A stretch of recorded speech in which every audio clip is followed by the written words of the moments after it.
पृथ्वी की आंतरिक संरचना। पृथ्वी की प्रकृति के बारे में आप किस प्रकार का अनुमान लगाते हैं? क्या आपके अनुमान के अनुसार पृथ्वी क्रिकेट के गेंद की तरह एक ठोस गेंद है या एक खोखली गेंद है जिस पर चट्टानों की मोटी परत स्थल मंडल है?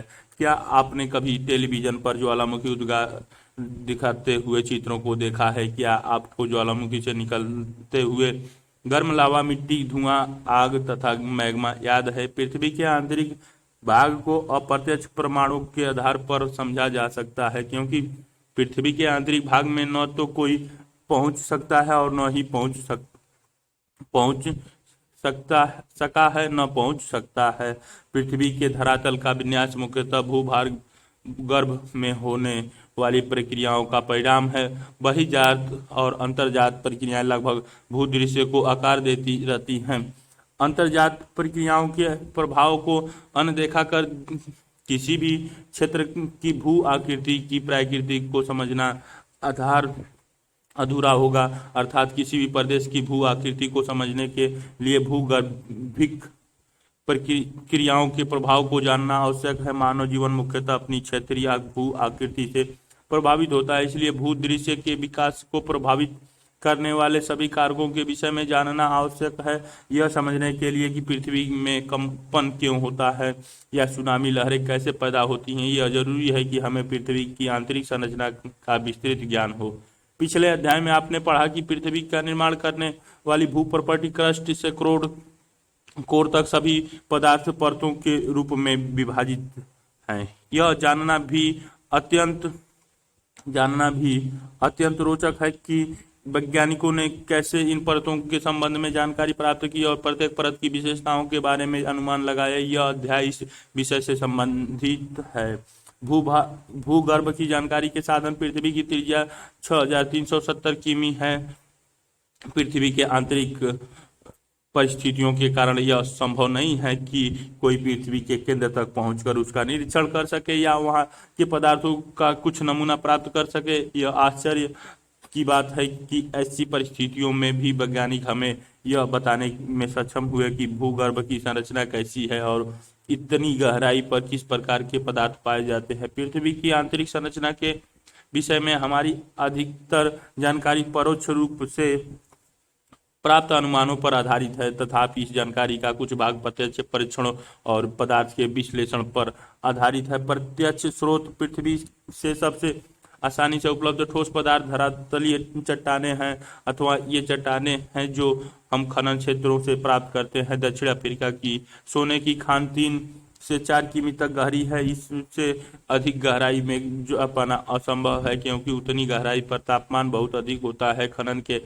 अतिरिक्त वैज्ञानिक विभिन्न परियोजनाओं के अंतर्गत पृथ्वी की आंतरिक स्थितियों को जानने के लिए प्रॉपर्टी में गहराई तक छानबीन कर रहे हैं। संसार भर के वैज्ञानिक दो मुख्य परियोजनाओं पर काम कर रहे हैं। ये गहरे समुद्र में प्रवेधन परियोजना डीप ओशियन ड्रिलिंग प्रोजेक्ट व समन्वित महासागरीय प्रवेधन परियोजना इंटीग्रेटेड ओशियन ड्रिलिंग प्रोजेक्ट। आज तक सबसे गहरा प्रवेधन ड्रिलिंग आर्कटिक महासागर में कोला क्षेत्र में 12 किमी की गहराई तक किया गया है। इन परियोजनाओं तक बहुत सी अन्य गहरी खुदाई परियोजनाओं के अंतर्गत विभिन्न गहराई से प्राप्त पदार्थों के विश्लेषण से हमें पृथ्वी की आंतरिक संरचना से संबंधित असाधारण जानकारी प्राप्त हुई है। ज्वालामुखी उद्गार प्रत्यक्ष जानकारी का एक अन्य स्रोत है। जब कभी भी ज्वालामुखी उद्गार से लावा पृथ्वी के धरातल पर आता है और प्रयोगशाला अन्वेषण के लिए उपलब्ध होता है, यद्यपि इस बात का निश्चय कर पाना कठिन होता है कि मैग्मा कितनी गहराई से निकला है। अप्रत्यक्ष स्रोत पदार्थ के गुणधर्म के विश्लेषण से पृथ्वी के आंतरिक भाग की अप्रत्यक्ष जानकारी प्राप्त होती है। खनन क्रिया से हमें पता चलता है कि पृथ्वी के धरातल में गहराई बढ़ने के साथ साथ तापमान एवं दबाव में वृद्धि होती है। इतना ही नहीं, हमें यह भी पता चलता है कि गहराई बढ़ने के साथ साथ पदार्थ का घनत्व भी बढ़ता है। तापमान, दबाव व घनत्व में इस परिवर्तन की दर को आंका जा सकता है। पृथ्वी की कुल मोटाई को ध्यान में रखते हुए वैज्ञानिकों ने विभिन्न गहराइयों पर पदार्थ के तापमान, दबाव व घनत्व के मान को अनुमानित किया है। प्रत्येक परत के संदर्भ में इन लक्षणों को सविस्तार वर्णन इस अध्याय में आगे किया गया है। पृथ्वी की आंतरिक जानकारी का दूसरा अप्रत्यक्ष स्रोत उल्काएं हैं जो कभी कभी पृथ्वी तक पहुंचती हैं। हालांकि हमें यह भी ध्यान रखना चाहिए कि उल्काओं के विश्लेषण के लिए उपलब्ध पदार्थ पृथ्वी के आंतरिक भाग से प्राप्त नहीं होते, परंतु उल्काएं से प्राप्त पदार्थ और उनकी संरचना पृथ्वी से मिलती जुलती है। ये उल्काएं वैसे ही पदार्थ से बने ठोस पिंड हैं जिनसे हमारा पृथ्वी ग्रह बना है। अतः पृथ्वी की आंतरिक जानकारी के लिए उल्काओं का अध्ययन एक अन्य महत्वपूर्ण स्रोत है। अन्य प्रत्यक्ष स्रोत में गुरुत्वाकर्षण, चुंबकीय क्षेत्र व भूकंप संबंधी क्रियाएं शामिल हैं। पृथ्वी के धरातल पर भी विभिन्न अक्षांशों पर गुरुत्वाकर्षण बल एक समान नहीं होता। यह गुरुत्वाकर्षण बल ध्रुवों पर अधिक एवं भूमध्य रेखा पर कम होता है। पृथ्वी के केंद्र से दूरी के कारण गुरुत्वाकर्षण बल ध्रुवों पर अधिक और भूमध्य रेखा पर कम होता है। गुरुत्व का मान पदार्थ के द्रव्यमान के अनुसार भी बदलता है। पृथ्वी के भीतर पदार्थों का असमान वितरण भी इस भिन्नता को प्रभावित करता है। अलग अलग स्थानों पर गुरुत्वाकर्षण की भिन्नता अन्य कारकों से भी प्रभावित होती है। इस भिन्नता को गुरुत्वीय विसंगति, ग्रेविटी एनोमली कहा जाता है। गुरुत्व विसंगति हमें भू प्रॉपर्टी में पदार्थों के द्रव्यमान वितरण की जानकारी देती है। चुंबकीय सर्वेक्षण भी भू प्रॉपर्टी में चुंबकीय पदार्थ के वितरण की जानकारी देते हैं। चुंबकीय गतिविधि भी पृथ्वी की आंतरिक जानकारी का एक महत्वपूर्ण स्रोत है। अतः हम कुछ विस्तार से इस पर चर्चा करेंगे। भूकंपीय तरंगों का अध्ययन पृथ्वी की आंतरिक परतों का संपूर्ण चित्र प्रस्तुत करता है। साधारण भाषा में भूकंप का अर्थ पृथ्वी का कंपन। यह एक प्राकृतिक घटना है। ऊर्जा के निकलने के कारण तरंगें उत्पन्न होती हैं जो सभी दिशाओं में फैलकर भूकंप लाती हैं। पी तरंगे, एस तरंगे, धरातलीय तरंगे पहुंचने का समय दिखाता है। और नीचे आयाम चित्र 3.1 भूकंप अभिलेख। पृथ्वी में कंपन क्यों होता है? प्रायः भ्रंश के किनारे ही ऊर्जा निकलती है। भूप्रपट्टी की शैलें में गहन दरारें भी भ्रंश होती हैं। भ्रंश के दोनों तरफ शैलें विपरीत दिशाओं में गति करती हैं। जहां ऊपर के शैलखंड दबाव डालते हैं, उनके आसपास का घर्षण उन्हें परस्पर बांधे रहता है। फिर भी अलग होने की प्रवृत्ति के कारण एक समय पर घर्षण का प्रभाव कम हो जाता है, जिसके परिणाम स्वरूप शैलखंड विकृत होकर अचानक एक दूसरे के विपरीत दिशा में सरक जाते हैं। इसके परिणाम स्वरूप ऊर्जा निकलती है और ऊर्जा तरंगे सभी दिशाओं में गतिमान होती है। वो स्थान जहां से ऊर्जा निकलती है भूकंप का उद्गम केंद्र फोकस कहलाता है। इसे अवकेंद्र हाइपो सेंटर भी कहा जाता है। ऊर्जा तरंगे अलग अलग दिशाओं में चलती हुई पृथ्वी की सतह तक पहुंचती हैं। भूतल पर वह बिंदु जो उद्गम केंद्र में समीपतम होता है अधिकेंद्र इपो सेंटर कहलाता है। अधिकेंद्र पर ही सबसे पहले तरंगों को महसूस किया जाता है। अधिकेंद्र उद्गम केंद्र के ठीक ऊपर 90 डिग्री के कोण पर होता है। भूकंपीय तरंगे अर्थ वेव्स सभी प्रकार के भूकंप स्थल मंडल लिथोस्फीयर में ही आते हैं। इस अध्याय में आगे आप पृथ्वी की विभिन्न परतों के बारे में पढ़ेंगे। अभी इतना समझ लेना पर्याप्त है कि स्थल मंडल पृथ्वी के धरातल से 200 किमी तक की गहराई वाले भाग को कहते हैं। भूकंप मापी यंत्र सिस्मोग्राफी सतह पर पहुंचने वाली भूकंप तरंगों का अभिलेखित करता है। चित्र 3.1 भूकंपीय तरंगों का अभिलेख वक्र कर्व दिखाता है। यह वक्र 3 अलग बनावट वाली तरंगों को प्रदर्शित करता है। बुनियादी तौर पर भूकंपीय तरंगे 2 प्रकार की होती हैं, भूगर्भिक तरंगे बॉडी वेव्स व धरातलीय तरंगे सरफेस वेव्स। भूगर्भिक तरंगे उद्गम केंद्र से ऊर्जा के मुक्त होने के दौरान पैदा होती हैं और पृथ्वी के अंदरूनी भाग से होकर सभी दिशाओं में आगे बढ़ती हैं, इसीलिए इन्हें भूगर्भिक तरंगे कहा जाता है। भूगर्भिक तरंगे एवं धरातलीय शैलों के मध्य अनोन्य क्रियाओं के कारण नई तरंगे उत्पन्न होती हैं, जिन्हें धरातलीय तरंगे कहा जाता है। ये तरंगे धरातल के साथ साथ चलती हैं। तरंगों का वेग अलग अलग घनत्व वाले पदार्थों से गुजरने पर परिवर्तित हो जाता है। अधिक घनत्व वाले पदार्थों में तरंगों का वेग अधिक होता है। पदार्थ के घनत्व में भिन्नताएं होने के कारण परावर्तन, रिफ्लेक्शन एवं आवर्तन रेफ्रेक्शन होता है, जिससे इन तरंगों की दिशा भी बदलती है। भूगर्भिक तरंगे दो प्रकार की होती है, इन्हें पी तरंगे व यस तरंगे कहा जाता है। पी तरंगे तीव्र गति से चलने वाली तरंग हैं और धरातल पर सबसे पहले पहुंचती है। इन्हें प्राथमिक तरंगे भी कहा जाता है। पी तरंगे ध्वनि तरंग जैसी होती हैं। ये गैस, तरल व ठोस तीनों प्रकार के पदार्थों से गुजर सकती है। इस तरंगे धरातल पर कुछ समय अंतराल के बाद पहुंचती हैं। ये द्वितीयक तरंग कहलाती हैं। इस तरंगे तरंगों के विषय में एक महत्वपूर्ण तथ्य यह है कि ये केवल ठोस पदार्थ के ही माध्यम से चलती हैं। यस तरंगों की यह एक महत्वपूर्ण विशेषता है।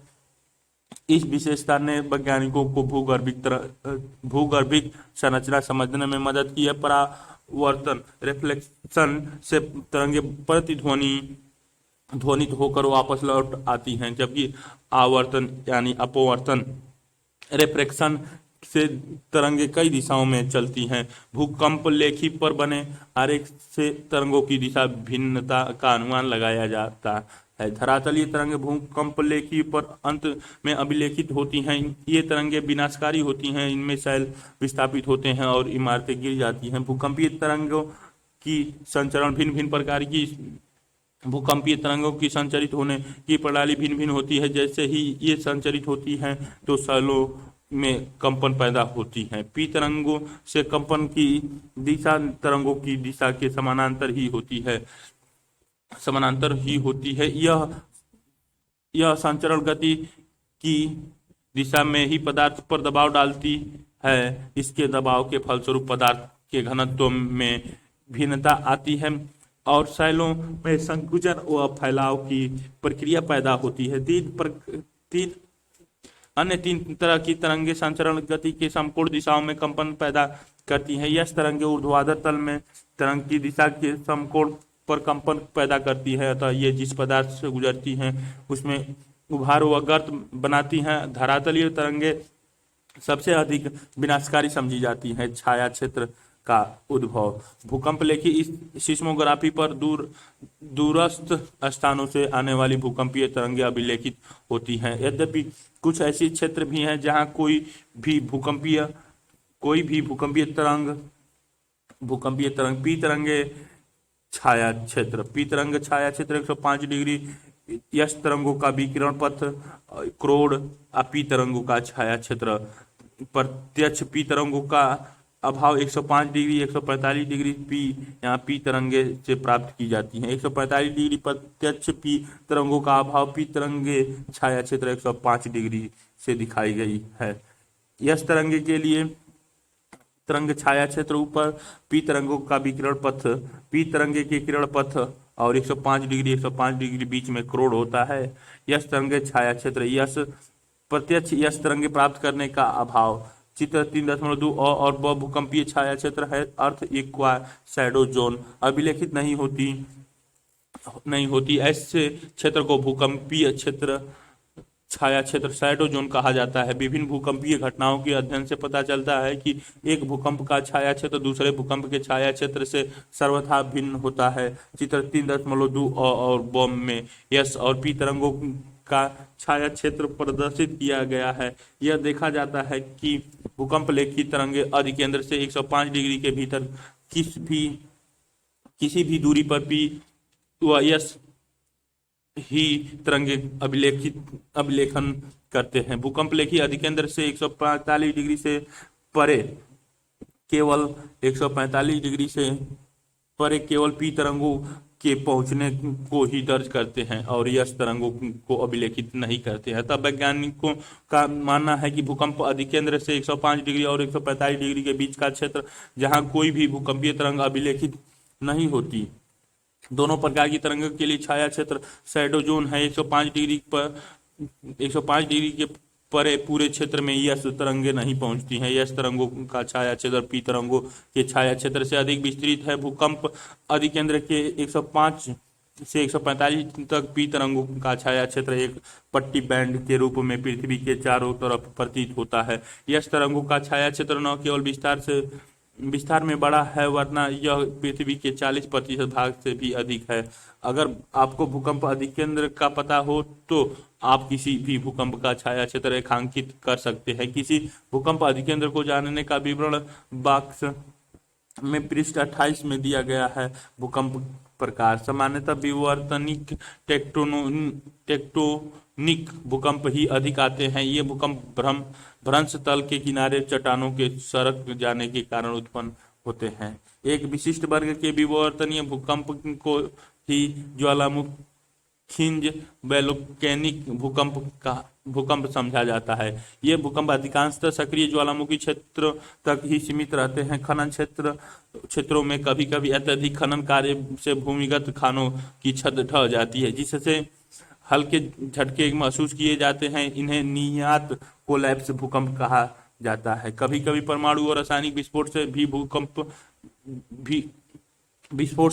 भूमि में कंपन होती है। इस तरह के झटकों को विस्फोट एक्सप्लोजन भूकंप कहते हैं। जो भूकंप बड़े बांध वाले क्षेत्रों में आते हैं उन्हें बांध जनित रिजर्वर इंड्यूस्ड भूकंप कहा जाता है। रिजर्वर इंड्यूस्ड भूकंप कहा जाता है। भूकंपों की माप भूकंपीय घटनाओं का मापन भूकंपीय तीव्रता के आधार पर और अथवा आघात की तीव्रता के आधार पर किया जाता है। भूकंपीय तीव्रता की मापन रिएक्टर स्केल, रिचटर स्केल के नाम से जानी जाती है। भूकंपीय तीव्रता भूकंप के दौरान ऊर्जा मुक्त होने से संबंधित है।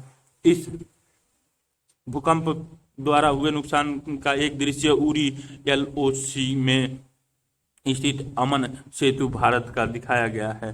मापन के अनुसार भूकंप की तीव्रता 0 से 10 तक होती है। आघात की तीव्रता गहनता इंटेंसिटी स्केल को इटली के भूकंप वैज्ञानिक मार्क कैली के नाम पर जाने जाता है। यह झटके से हुए प्रत्यक्ष हानि द्वारा निर्धारित की जाती है। इसका गहनता 1 से 12 तक होती है। भूकंप के प्रकार भूकंप एक प्राकृतिक आपदा है। भूकंपीय आपदा से होने वाले प्रकोप निम्न है। भूमि का हिलना, धरातलीय विसंगतियां, भूसंकलन या पंख संकलन, मृदा द्रवण, सॉइल लिक्विफिकेशन,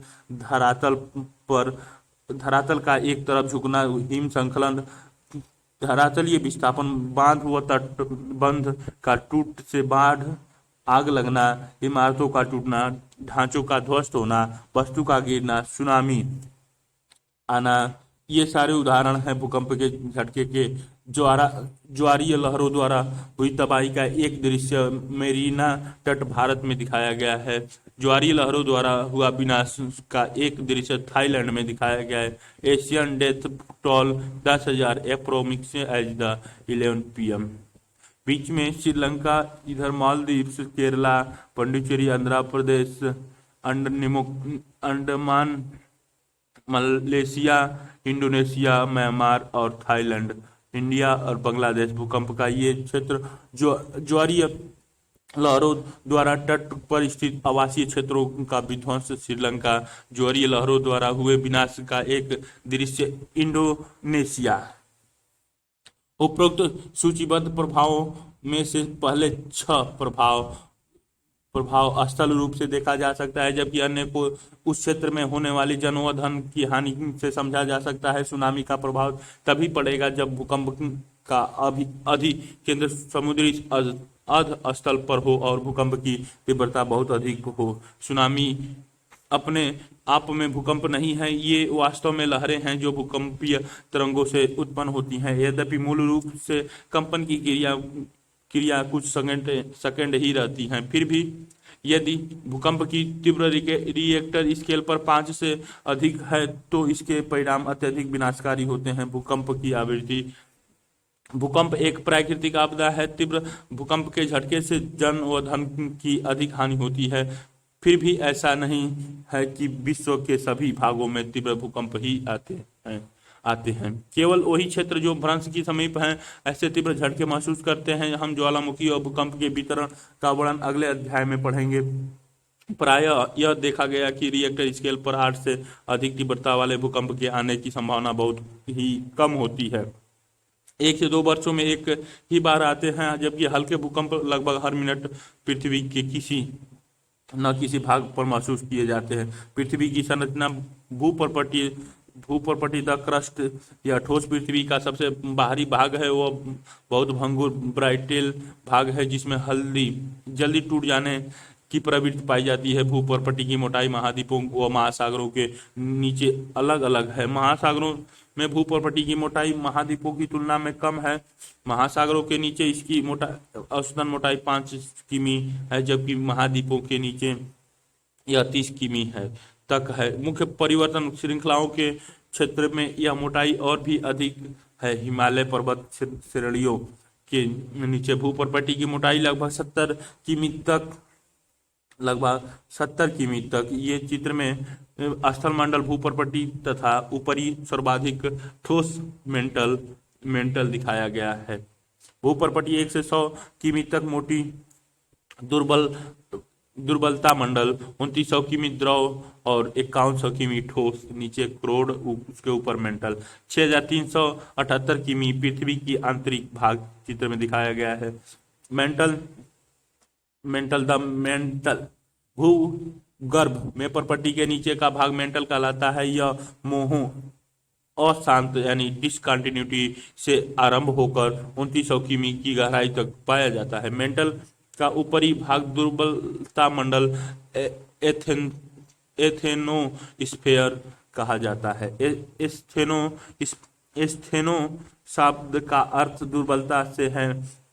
इसका विस्तार 400 किमी तक आंका गया है। ज्वालामुखी उद्गार के दौरान जो लावा धरातल पर पहुंचता है उसका मुख्य स्रोत यही है। भूपर्पटी एवं मेंटल का ऊपरी भाग मिलकर स्थलमंडल लिथोस्फीयर कहलाता है। इसकी मोटाई 10 से 200 किमी के बीच पाई जाती है।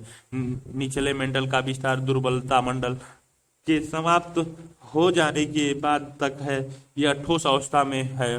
क्रोड कोर डीकोर की जैसा कि पहले ही इंगित किया जा चुका है कि भूकंपीय तरंगों के वेग ने पृथ्वी के क्रोड को समझने में सहायता की है। क्रोड व मेंटल की सीमा 2900 किमी की गहराई पर है। बाह्य क्रोड आउटर कोर तरल अवस्था में है, जबकि आंतरिक कोर इनर कोर ठोस अवस्था में है। क्रोड भारी पदार्थ मुख्यतः निकिल व लोहा फेरियम का बना है। इसे नीफे परत के नाम से भी जाना जाता है। ज्वालामुखी निर्मित स्थल, आपने अनेक बार ज्वालामुखी के चित्र देखे होंगे। ज्वालामुखी वो स्थान है जहां से निकलकर गैस, राख और तरल चट्टानी पदार्थ लावा पृथ्वी के धरातल तक पहुंचता है। यदि यह पदार्थ कुछ समय से पहले ही बाहर आया हो या अभी निकल रहा हो तो वह ज्वालामुखी सक्रिय ज्वालामुखी कहलाता है। तरल चट्टानीय पदार्थ से दुर्बलता मंडल से निकलकर धरातल पर पहुंचता है। जब तक वह पदार्थ मेंटल के ऊपरी भाग में है यह मैग्मा कहलाता है। जब तक भूपटल के ऊपर या धरातल पर पहुंचता है तो लावा कहा जाता है। वह पदार्थ जो धरातल पर पहुंचता है उसमें लावा प्रवाह, लावा के जमे हुए टुकड़ों का मलबा, ज्वल खंडासीम, पायरोक्लास्टिक डेबरिस, ज्वालामुखी बम, राख, धूलकण व गैसों जैसे नाइट्रोजन यौगिक, सल्फर यौगिक और कुछ पदार्थों में क्लोरीन, हाइड्रोजन व आर्गन शामिल होते हैं। ज्वालामुखी उद्गार की प्रवृत्ति और धरातल पर विकसित आकृतियों के आधार पर ज्वालामुखियों को वर्गीकृत किया जाता है। कुछ मुख्य ज्वालामुखी निम्न प्रकार से हैं। शिल्ड ज्वालामुखी, शेल्ड वोल्केनो, बेसाल्ट प्रवाह को छोड़कर पृथ्वी पर पाए जाने वाले सभी ज्वालामुखियों में शिल्ड ज्वालामुखी सबसे विशाल है। हवाई द्वीपों के ज्वालामुखी इसके सबसे अच्छे उदाहरण हैं। ये ज्वालामुखी मुख्यतः बेसाल्ट से निर्मित होते हैं जो तरल लावा के ठंडे होने से बनते हैं। यह लावा उद्गार के समय बहुत तरल होता है, इसी कारण इन ज्वालामुखियों को ढाल तीव्र नहीं होता। यदि किसी ये चित्र में शिल्ड ज्वालामुखी का चित्र दिखाया गया है। ये सिंडर शंकु चित्र है। तरह निकास नालिका वेंट से पानी भीतर चला जाता जाए तो ज्वालामुखी विस्फोट भी हो जाते हैं, अन्यथा कम विस्फोट होना ही इनके विशेषता है। इन ज्वालामुखियों से लावा फव्वारे के रूप में बाहर आता है और निकास पर एक शंकु कोण बनाता है, जो शंकु सिलेंडर कोण के रूप में विकसित होता है। मिश्रित ज्वालामुखी कंपोजिट वॉल्केनो, इन ज्वालामुखियों से बेसाल्ट की अपेक्षा अधिक ठंडे व श्यान गाढ़ा या चिपचिपा लावा उजागर होते हैं। प्रायः ये ज्वालामुखी भीषण विस्फोट होते हैं। इनसे लावा के साथ भारी मात्रा में ज्वालखंड सीम पायरोक्लास्टिक पदार्थ व राख भी धरातल पर पहुंचती है। यह पदार्थ निकास नली मिश्रित ज्वालामुखी का चित्र दिखाया गया है। निकास नली के आसपास परतों के रूप में जमा हो जाते हैं, जिन्हें जमाव मिश्रित ज्वालामुखी के रूप में दिखते हैं। ज्वालामुखी कुंड कैल्डरा, ये पृथ्वी पर पाए जाने वाले सबसे अधिक विस्फोटक ज्वालामुखी हैं। आमतौर पर ये इतने विस्फोट होते हैं कि जब इनमें विस्फोट होता है तब वे ऊंचा ढांचा बनाने के बजाय स्वयं नीचे धंस जाते हैं। धंसे हुए विध्वंसक गर्त लावा के गिरने से जो गड्ढे बनते हैं, ही ज्वालामुखी कुंड क्रियाकलाप भूकंप अधिकेंद्र का पता लगाना। इसके लिए आपको चाहिए 3 भूकंपलेखी स्थानों से पी तरंगे व यस तरंगों के पहुंचने का समय संबंधित आंकड़े प्रणाली। किसी भूकंप घटना का दिए गए 3 स्थानों से जिसके आंकड़े आपके पास हों, पी तरंगों के पहुंचने का समय व यस तरंगों के पहुंचने का समय लिखें। अब पी व यस तरंगों के पहुंचने के समय अंतराल टाइम लैग की गणना करें। ऐसे 3 स्थानों के लिए करें। यह ध्यान रहे कि यह अंतर उद्गम केंद्र व सिस्मोग्राफी केंद्र की दूरी से सीधे संबंधित है। एक साधारण नियम 1 सेकंड का समय अंतराल टाइम लैग यह बताता है कि वहां से भूकंप लगभग 8 किमी दूर पर है। उपरोक्त नियम का प्रयोग करते हुए समय अंतर को दूरी में बदले, अर्थात समय अंतर सेकंड में गुणे 8। ऐसा हर स्थान के लिए अलग अलग बार करें या दोहराएं। मानचित्र पर भूकंप लेखी सिस्मोग्राफी स्थान को अंकित करें। सिस्मोग्राफी स्थानों को केंद्र बिंदु मानते हुए वृत्त खींचिए। वृत्त का अर्धव्यास उपरोक्त 3 नंबर पर बताए गए नियमानुसार गणना की गई दूरी के बराबर लें। दूरी को मानचित्र मापक के अनुसार बदलना न भूलें। ये वृत्त आपस में एक बिंदु को काटेंगे। यह बिंदु ही भूकंपीय अधिकेंद्र है। सामान्यतः भूकंप अधिकेंद्र की स्थिति कंप्यूटर मॉडल की सहायता से जानी जाती है। ये मॉडल पृथ्वी के भूपटल की संरचना को भी ध्यान से रखते हैं। इसमें त्रुटि रहित यथार्थ स्थिति का पता लगाया जा सकता है। जो कार्य प्रणाली यह बताई गई है कि वह कंप्यूटर मॉडल का सरलीकरण, यद्यपि सिद्धांत लगभग वही है। दिए गए चित्र में भूकंप अधिकेंद्र की स्थिति की जानकारी ऊपर बताए गए दिशा निर्देश के अनुसार है। ये एक तालिका भी है जिसमें संबंधित आंकड़े हैं। आप इसे भी स्वयं कर सकते हैं। S1 S2 भूकंप अधिकेंद्र S3 आंकड़े स्टेशन S1 S2 S3 तरंगों के पहुंचने का समय। पी तरंगे S तरंगे घंटे मिनट सेकंड और घंटे मिनट सेकंड S तरंगों में 3 23 20 3 22 17 3 22 0 3 24 45 3 23 57 3 23 55। एक पैमाना 1 सेंटीमीटर बराबर 4 किमी लें। कैलेंडरा कहलाते हैं। यह विस्फोटक रूप बताता है कि इन्हें लावा प्रदान करने वाले मैग्मा के भंडार न केवल विशाल हैं, वरना इनके बहुत पास स्थित है। इनके द्वारा निर्मित पहाड़ियां मिश्रित ज्वालामुखी की तरह प्रतीत होती हैं। बेसाल्ट प्रवाह क्षेत्र फ्लोड बेसाल्ट प्रोविंस। ये ज्वालामुखी अत्यधिक तरल लावा उगलते हैं जो बहुत दूर तक बह निकलता है। संसार के कुछ भाग हजारों वर्ग किमी घने लावा प्रवाह से ढके हैं। इनमें लावा प्रवाह क्रमानुसार होता है और कुछ प्रवाह 50 मीटर से भी अधिक मोटे हो जाते हैं। कई बार अकेला प्रवाह सैकड़ों किमी दूर तक फैल जाता है। भारत का दक्कन ट्रैप, जिस पर वर्तमान महाराष्ट्र का पठार ज्यादातर भाग पाया जाता है। बृहत बेसाल्ट लावा प्रवाह क्षेत्र है। ऐसा विश्वास किया जाता है कि आज की अपेक्षा आरंभ में एक अधिक बृहत क्षेत्र इस प्रवाह से ढका था। मध्य महासागरीय कटक ज्वालामुखी, इन ज्वालामुखियों का उद्गार महासागरों में होता है। मध्य महासागरीय कटक एक श्रृंखला है जो 70,000 किमी से अधिक लंबी है और जो भी महासागरीय बेसिन में फैली है उस इस कटक के मध्यवर्ती भाग में लगातार उद्गार होता रहता है। अगले अध्याय में हम इसके विस्तार पूर्वक पढ़ेंगे। ज्वालामुखी स्थलाकृतियां, वॉल्केनो लैंडफॉर्म, अंतर्वेधी आकृतियां। ज्वालामुखी उद्गार से जो लावा निकलता है उसके ठंडा होने से अग्नेय शैल बनती है। लावा का यह जमाव या तो धरातल पर पहुंचकर होता है या धरातल तक पहुंचने से पहले ही भूपटल के नीचे शैल परतों में ही हो जाता है। लावा के ठंडे होने के स्थान के आधार पर अग्नेय शैलों का वर्गीकरण किया जाता है। ज्वालामुखी शैलों जब लावा धरातल पर पहुंचकर ठंडा होता है और पतालीय प्लूटोनिक शैलें जब लावा धरातल के नीचे ही ठंडा होकर जम जाती है। जब लावा भूपटल के चित्र में ये दिखाया गया है। लावा पठार बाढ़ वृत्त ज्वालामुखी डोम गुंबद के साथ भस्म शंकु विकिरणकारी भित्ति के साथ ज्वालामुखी ग्रेव सिंडर शंकु के साथ ज्वालामुखी कुंड भस्म प्रवाह लावा मेंसा सिंडर शंकु मिश्रित ज्वालामुखी अपर्दित लोकोलिथ ज्वाला नालिका ज्वालामुखी नालिका कंट्री रॉक्स लोकोलिथ भित्तीय सील स्कंद और महास्कंद। ज्वालामुखी स्थलाकृति भीतर ही ठंडा हो जाता है तो कई आकृतियां बनती है। ये आकृतियां अंतर्वेदी आकृतियां इंटरसिव फॉर्म कहलाती हैं।